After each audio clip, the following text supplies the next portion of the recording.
Good day sa inyo mga kabisa. For today's vlog ay maglalakbay tayo papunta sa Tanaw de Rizal.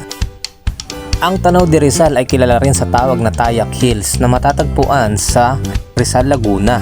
Samahan nyo kami sa aming paglalakbay. Let's go! At this moment mga kabisa ay kumain muna kami dito sa karinderya ni ate para magkaroon kami ng sapat na lakas para sa aming paglalakbay. So ayun, let's go! Let's go mga kabisa. Bale, nandito tayo, papunta tayo ngayon mga kabisa sa Tayak Hills, dito sa may parting Laguna. Bale, galing tayo ng Dasmariñas, Cavite. Binahin natin to ng mahigit 2 oras at kalahati. Around 7 na kasi kami umalis ng Dasma mga kabisa. Dinaanan na rin natin yung lungsod na San Pablo, Laguna, at saka yung ginagawang SM City, Laguna. So malapit na yung magbukas guys. Baka by bare months mag-open na sila. So 11 kilometers na lang yung tatakbuhin natin papunta ng Tayak Hills. Tapos na rin kami kumain kanina doon kay nanay. Napakasarap ng sabaw ni nanay, mami ng Laguna.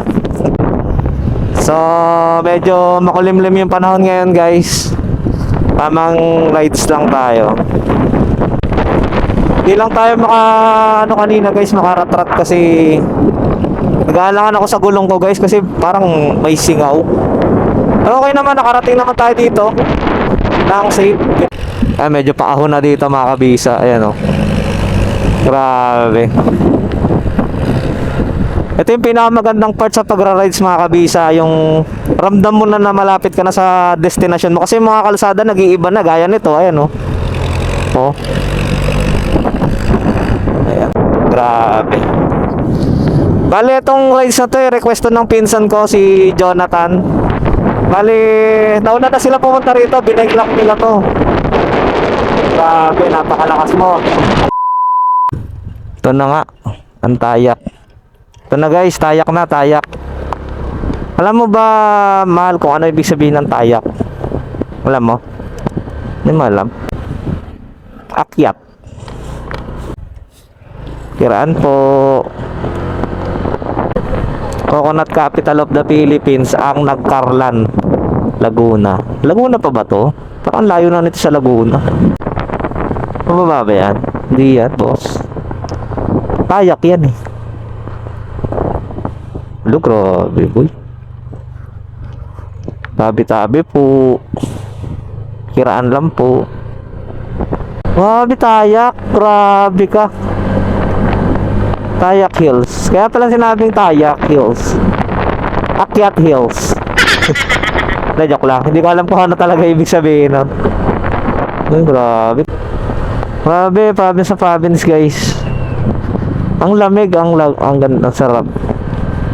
Grabe oh.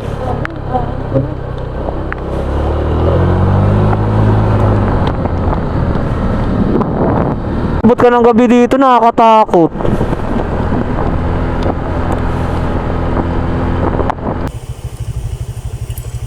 Yan tayo. Sarado. Puro nakakatakot pero nakapunta na. Oh, matala dito.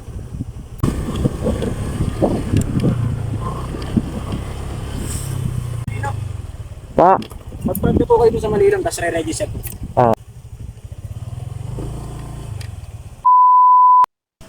So yun mga kabisa, tamang vlog muna yung asawa ko. Siya daw muna yung magbablog. Papalitan niya na pala daw mga kabisa yung title na Bisa Vlog. Magiging Nikas Vlog na raw po. Then yun mga kabisa, nagpa-register na kami dito ng worth 80 pesos per head sa Tayak Hills bago tayo makaakyat doon sa kabundukan ng Mount Banahaw. Guys, plinex niya yung resibo dyan. Papabayaran niya daw sa akin yan mamaya pagkatapos naming akyatin tong Tayak Hills. Then kasabay natin yung tiga-Tansay, mga Thunders. Wala pa tayo sa kalahati. Nandito pa lang tayo sa may paakit ng Noah's Ark. Nakikita natin dito yung Tanaw de Rizal, yung park dito sa baba. Then ayan, tamang lakad na kami dito ng asawa ko. Kasabay namin dyan si nanay na parang namamasya lang talaga siya. In-enjoy niya lang yung moment. Napakaganda kasi talaga dito guys. Ayan oh. Mahigit 10 minutes na rin namin nilalakad or inaakit tong kabundukan na to. So kaya pala bawal iakit yung motor dito kasi sobrang tarik talaga nung dadaanan dito guys. Pwedeng madisgrasya or magkaroon ng problema. At this point mga kabisa, inaakit na rin namin ang Noah's Ark o mas kilala sa Tanaw de Rizal.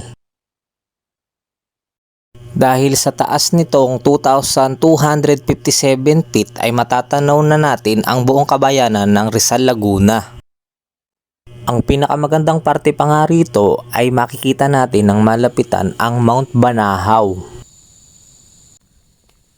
So ayun mga kabisa, ito na yung overlooking ng Tayak Hill. Sobrang ganda rito guys.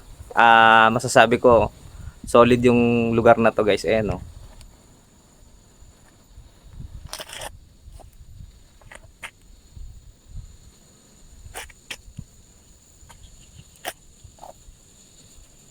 Grabe guys, sobrang ganda rito guys. Ayan o. Yung likod natin guys, kung makikita nyo.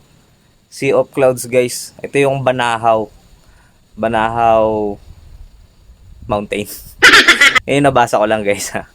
Correct me if I'm wrong. Yun lang guys. Bye-bye. So yun guys, pauwi na kami. Grabe, sobrang ganda rito sa Tayak Hills. Sobrang remarkable ng pagbisita namin dito.